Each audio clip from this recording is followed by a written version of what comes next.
Bonjour, je suis Isabella Dashkevich, ici pour vous présenter vos nouvelles rurales. Au programme aujourd'hui, les récents développements dans les comtés unis de Prescott-Russell et leurs impacts sur vous. La police provinciale de l'Ontario enquête sur les menaces à la bombe dans les écoles de l'Est et du Nord de l'Ontario. La police provinciale de l'Ontario enquête actuellement sur les multiples menaces à la bombe visant des écoles, des conseils scolaires et d'autres établissements dans certaines parties de l'Est et du Nord de l'Ontario, depuis mercredi le 1er novembre. Il est essentiel de noter qu'à présent, aucun suspect n'a été découvert. Dans les régions touchées, les écoles relevant du Conseil scolaire district catholique de l'Est ontarien ont été particulièrement touchées. Pour faciliter la communication, les parents cherchant à contacter leurs enfants ont été priés de ne pas contacter les écoles par téléphone. Au lieu de cela, on leur demande d'approcher les personnes présentes sur les propriétés de l'école pour localiser leurs enfants. La police provinciale de l'Ontario a signalé que les menaces visaient plusieurs écoles relevant de différents conseils scolaires ainsi que d'autres établissements, accompagnés de demandes de paiement. En fin d'après-midi mercredi, le CSDCEO a annoncé que les élèves pouvaient retourner à l'école et que les établissements seraient ouverts le jeudi 2 novembre. Par mesure préventive, bon nombre d'écoles et d'établissements ciblés ont été temporairement fermés pendant que l'enquête se poursuit. Les agents locaux et l'équipe d'enquête sur la cybercriminalité de la police provinciale de l'Ontario sont activement impliqués. Entre-temps, le Conseil scolaire du district de Haut-Canada a mis en place des mesures de sécurité supplémentaires pour protéger les élèves et le personnel.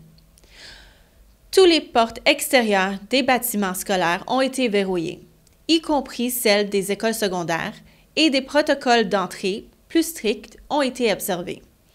Bien que les élèves soient restés à l'intérieur pour le reste de la journée, les procédures habituelles de sortie et de prise en charge ont continué comme d'habitude. Il est fortement recommandé au public de signaler rapidement toutes les activités suspectes pouvant présenter des risques pour la sécurité publique. Toute personne détenant des informations pertinentes est priée de contacter la police provinciale de l'Ontario. 16e marche annuelle des femmes, on reprend les rues à Clarence-Rockland. Le 20e septembre, les rues de Clarence-Rockland résonnaient des voix de centaines de résidents solidaires. Ils se sont rassemblés pour la 16e édition de la marche annuelle des femmes Reprendre la nuit, un événement annuel organisé par le Centre Nova. La marche elle-même se déroule dans les comtés unis de Prescott-Russell et chaque année, une communauté différente accueillant l'événement.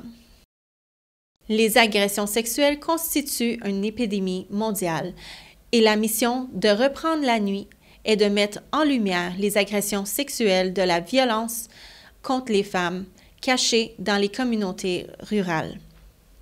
Nous, à la chaîne TVC22, avons eu le privilège d'assister à la réunion et de documenter la marche. À la suite de la marche, les participants ont eu la chance de profiter de rafraîchissements et de prix de porte. L'événement s'est conclu avec le passage du flambeau à l'Orignal, qui accueillera la marche de l'année prochaine. Ce rassemblement annuel continue de mettre en lumière une question cruciale et encourage les conversations actives sur les moyens de créer une société plus sûre et plus solidaire pour tous. Journée des Franco-Ontariens, célébrée avec fierté à Clarence-Rockland. Le 25 septembre, des centaines de résidents et de dignitaires ont accompagné le Conseil scolaire francophone pour hausser le drapeau franco-ontarien afin de commémorer la Journée des Franco-Ontariens.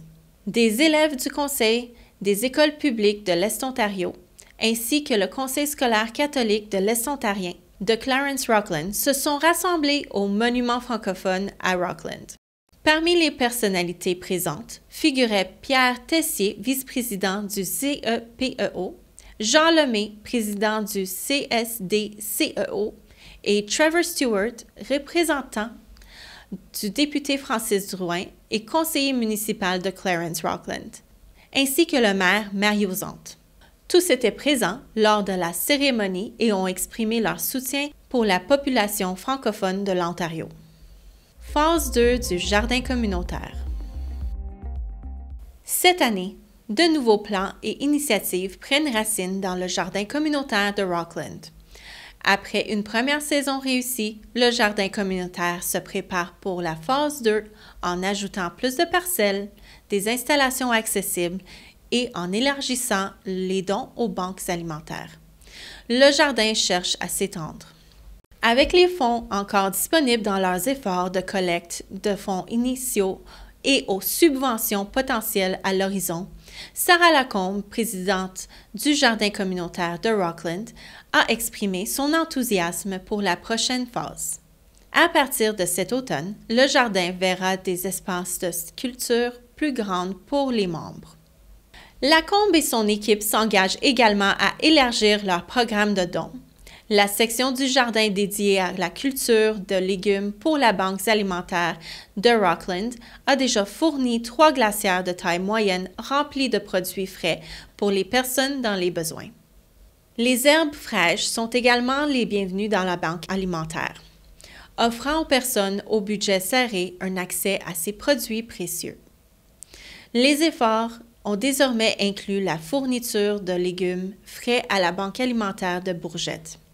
Pour ce faire, ils recherchent le soutien des entreprises locales, des particuliers ou des groupes communautaires pour parrainer une parcelle de légumes. Cela peut se faire par le financement des ressources ou le temps.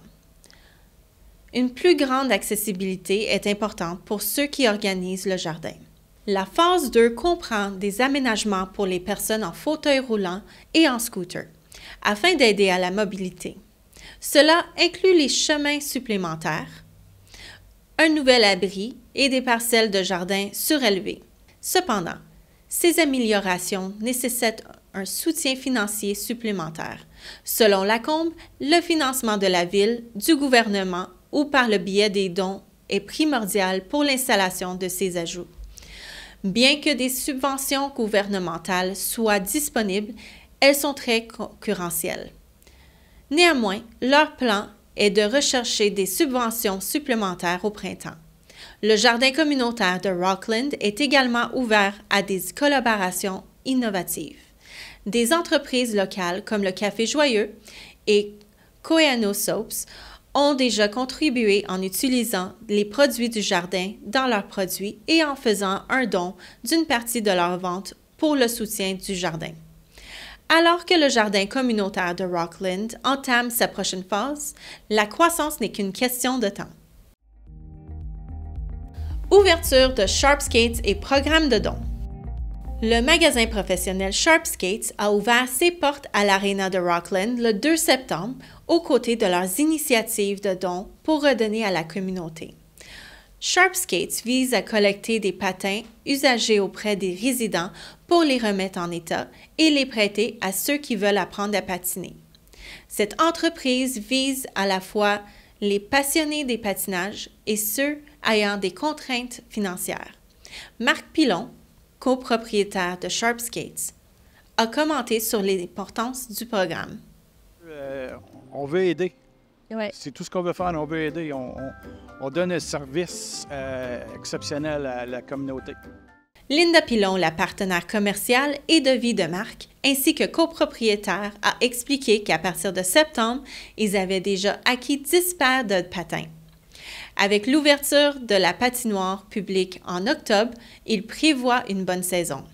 Alain Huppé, le gestionnaire des installations récréatives de Clarence Rockland, a adressé un chaleureux accueil à Linda et Marc au nom de la municipalité. La cérémonie s'est conclue avec la coupe symbolique du ruban inaugural, un acte accompli avec un patin fraîchement affûté. 1, 2, 3. Nouvelle carte des risques naturels pour la rivière des Outaouais et ses affluents adoptés à Alfred Plantagenet et Clarence Rockland. Une série de nouvelles cartes de risques naturels visant à identifier les risques d'inondation le long de la rivière des Outaouais a été officiellement adoptée. Cependant, cette adoption ne s'applique qu'aux municipalités d'Alfred Plantagenet et de Clarence Rockland. Le Conseil de la conservation de la Nation Sud a approuvé les nouvelles cartes en avril de cette année. Cette initiative, dirigée par la CNS, en collaboration avec les Comtés unis de Prescott-Russell, a reçu le soutien du gouvernement du Canada et vise à mettre à jour les cartes des risques naturels en réponse aux inondations de 2017 à 2019. Les cartes précédentes de cette région étaient fournies par Environnement Canada, datant des années 80. L'étude couvre la ligne des rivages de la rivière des Outaouais. L'étude couvre la ligne de rivage de la rivière des Outaouais, s'étendant de la limite ouest de Clarence Rockland, près de Cumberland, au barrage Carillon.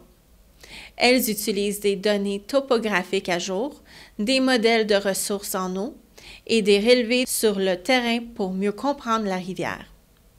Étant donné que la compétence de la CNS ne couvre que ces deux municipalités, le développement du littoral dans les zones en dehors du mandat de l'Autorité de conservation relève du ministère des Ressources naturelles et des forêts, ainsi que la municipalité locale.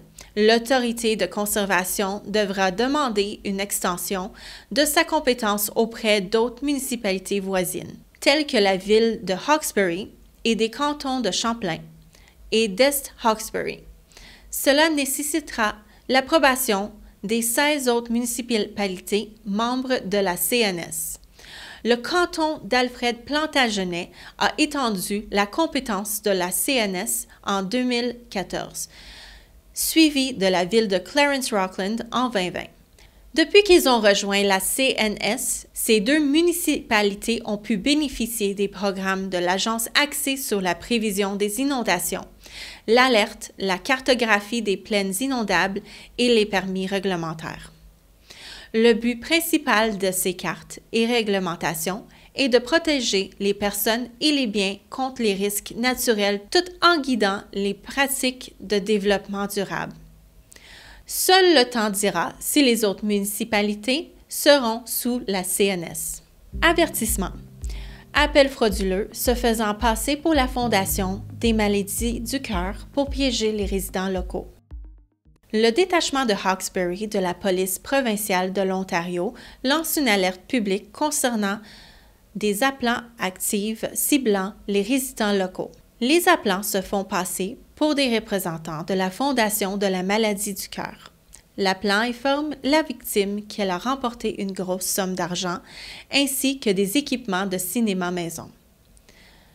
Le fraudeur fournit souvent un faux nom, une adresse à Toronto et un numéro de téléphone. Si la victime tente de rappeler le numéro fourni, elle entendra quelqu'un répondre au nom de la Fondation des maladies du cœur. Cependant, cela fait partie d'une ruse. La véritable Fondation des maladies du cœur ne procède pas à des remises de prix de cette manière. Les vrais prix de la Fondation sont directement envoyés aux gagnants. Malheureusement, plusieurs personnes de la région ont déjà été victimes de cette fraude, entraînant d'importantes pertes financières. Pour se protéger, la police déconseille vivement de partager des informations personnelles ou financières par téléphone, en particulier lors de la réception d'appels non sollicités, prétendant que vous avez remporté un prix. Si vous avez rencontré une fraude ou vous avez été victime d'une fraude, il est essentiel d'agir dès que possible. Contactez votre service de police local et signalez l'incident au Centre antifraude du Canada. Vous pouvez également utiliser leurs outils de signalement en ligne sur leur site. Vérifiez toujours la légitimité des appels ou des offres inattendues, surtout s'ils impliquent le partage des informations personnelles ou financières et, comme toujours, restez en sécurité. L'eau potable d'Alfred Plantagenet déclarée exempte de contaminants. Récemment, le canton d'Alfred Plantagenet a obtenu des résultats positifs lors des tests de son eau potable pour les pesticides et autres contaminants. Les résultats indiquent une eau potable propre pour le canton. Le conseiller Ian Walker avait précédemment soulevé des préoccupations concernant le processus de surveillance et d'analyse de la qualité de l'eau dans la municipalité. Lors d'une réunion du conseil en août, le conseiller Walker voulait savoir ce qui était inclus dans les tests routines de la qualité de l'eau effectués par l'Association de l'eau propre de l'Ontario. Les agents étrangers qu'il a mentionnés comprenaient les glyphosates, divers pesticides chimiques et les microplastiques. Généralement, les inspections de l'AEPO sont effectuées par l'Association de l'eau propre de l'Ontario. Ce sont des tests chimiques qui se concentrent principalement sur la présence des bactéries E. coli ou d'autres bactéries pathogènes dans l'eau. Lors de la réunion du Conseil du 5 septembre, le directeur général Michel Potvin a rapporté que l'APO inclut le glyphosate dans ses tests, conformément à la réglementation environnementale provinciale concernant la qualité de l'eau. Cependant, l'AEPO ne teste pas spécifiquement les microplastiques. Elle examine le benzène, un sous-produit chimique résultant de la décomposition du plastique dans le cadre de son processus de décomposition chimique. Il est important de noter que les tests de l'AEPO n'ont détecté aucun de ces matériaux en quantité pouvant présenter un risque pour la santé publique. En conclusion, il y a toujours plus à venir. Ici à TVC 22, nous restons à l'écoute pour vous tenir informés. Nous cherchons toujours à établir un lien avec notre communauté. Donc, si quelque chose mérite notre attention, nos portes seront toujours ouvertes. Je suis Isabella Dashkevich et merci d'avoir regardé vos nouvelles rurales.